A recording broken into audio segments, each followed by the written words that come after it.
What's going on, everyone? My name's Tenebris, and this here's part 2 in an exploration on the messages in a bottle collectible that we've seen added to the forest region in Generation Zero's latest update.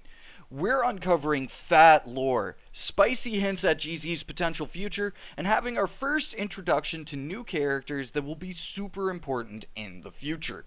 If you haven't yet, be sure to watch part 1 so you know what we're talking about in part 2 of Messages in a Bottle. Cheers, folks. Now let's dive in. 9th of March, Protection Section 001, Osmain Adebayo, Southern Lookout. This is the third day that I've observed heightened machine activity by the mountain.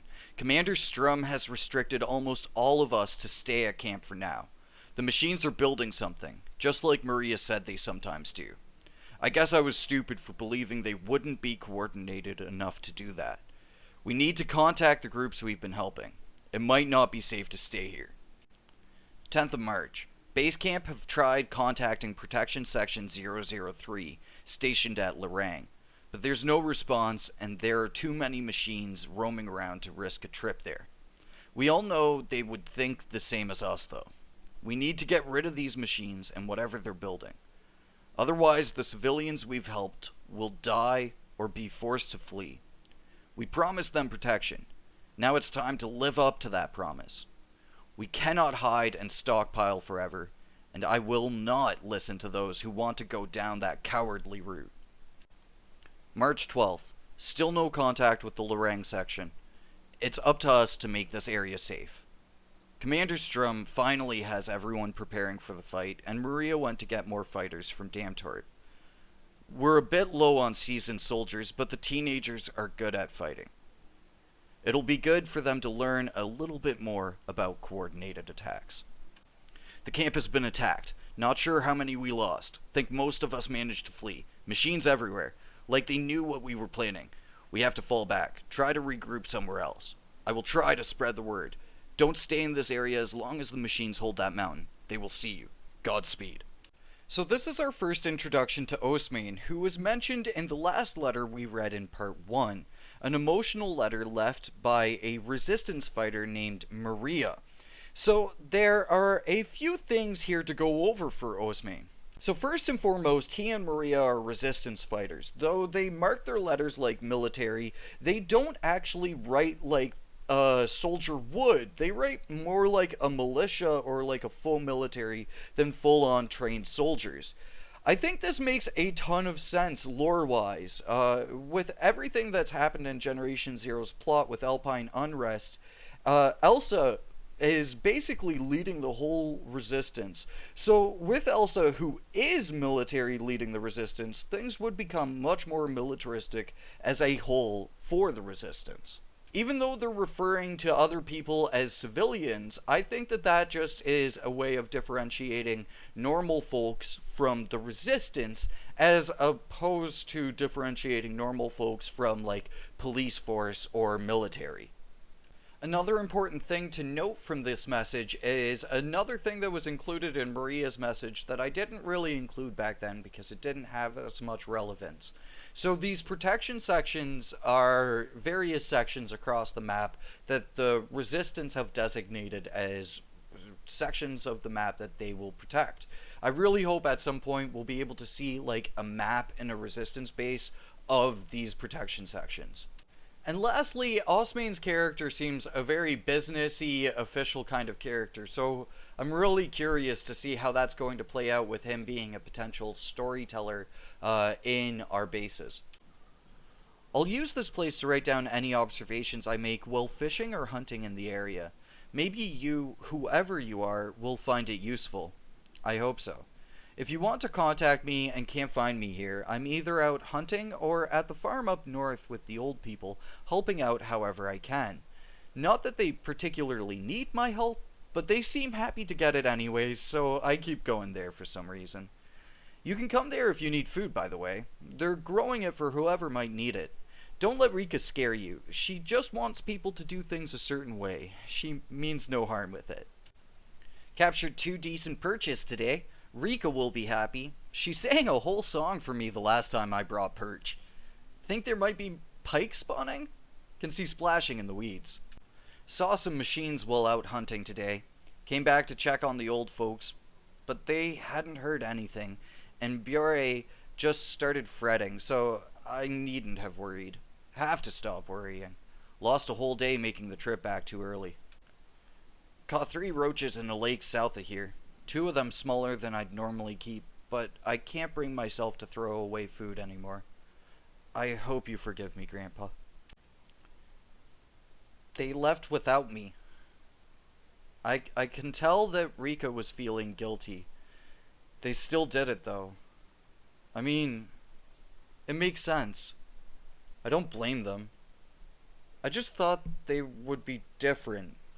They always talked about how happy they were that I found them, how we were family. Well, I guess we're the kind of family who leaves each other behind. Still family, I guess. And God, what if a machine comes and they have no close by place to hide? Bure must be beside himself with worry by now. I guess I have to forgive them sooner rather than later. If they're traveling, they might actually need me for a change. March 8th, it's time to move again. I'd be lying if I said it doesn't make me tired. You'd think I'd learn to not grow attached to the places where we settle down, but no. Not Rika. I'm a tree. I plant my roots firm in the ground, and then it hurts to move.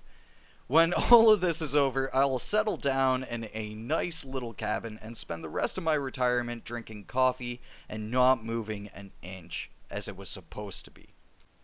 Bure and Mona are salvaging what seeds we can bring, and I'm looking through what we could take from the caravan. We could, of course, take the whole thing with us, if they both wouldn't be so paranoid about making noise, but no, not even that. And Layla, my dude, I know that you'll find us. I'll make sure to save up for a proper feast when you do. We'll make it as spicy as it can be, my lady dude. Let's hope the southern lakes away from this godforsaken mountain can house us longer. Take care out there, my hunter dude. Rika. Now, these 2 messages are really interesting because you get kind of 2 sides of the same story. Basically, the one side where you're seeing Layla's perspective as she gets abandoned by a group that she's been with, and then you get Rika, a nice older lady that's in that group that Layla was with, in the process of abandoning her. It's a sad story, and if you put yourself into Layla's shoes, it would really, really suck to be abandoned by a group of people that you were relying on to survive with during an apocalypse. Now, for this next message in a bottle, I'm going to do this a little bit differently. So, for our first part of Messages in a Bottle, our second message was following a family that was just trying to survive. This here is picking up with the perspective of the dad in that family. And the dad, for lack of a better word, he's a bit of a dick. Now, we're just going to read through this one pretty verbatim, and I'm just going to comment on it along the way. So, the message reads, Frederick here, going to keep a lookout as usual. So you can already tell that this dude is not a team member. He's already pretty fussy on keeping a lookout when you have deadly machines roaming the entire land. Goes on to read, another day spent looking at Nikolai and Sophia playing rather than glaring into a forest empty of machines, so he wasn't even doing his lookout job right. Next time we do assignments, I'll make them understand how bad I am at this, and maybe I won't have to be the one to go away anymore.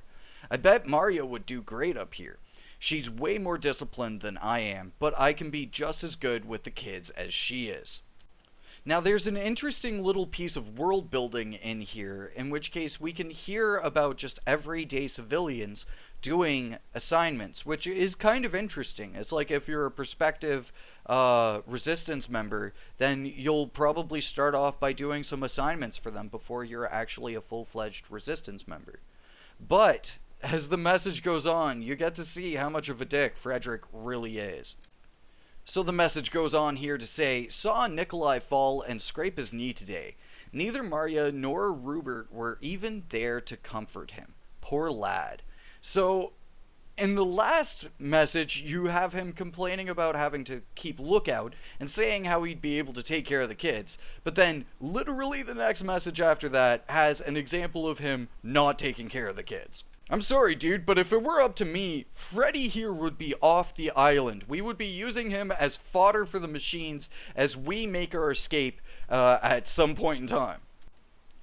Last off here, the message closes up saying, "Machines. I saw them move up the road to the east. That's it. I'm getting out of here." And this is the final nail in the coffin for Frederick.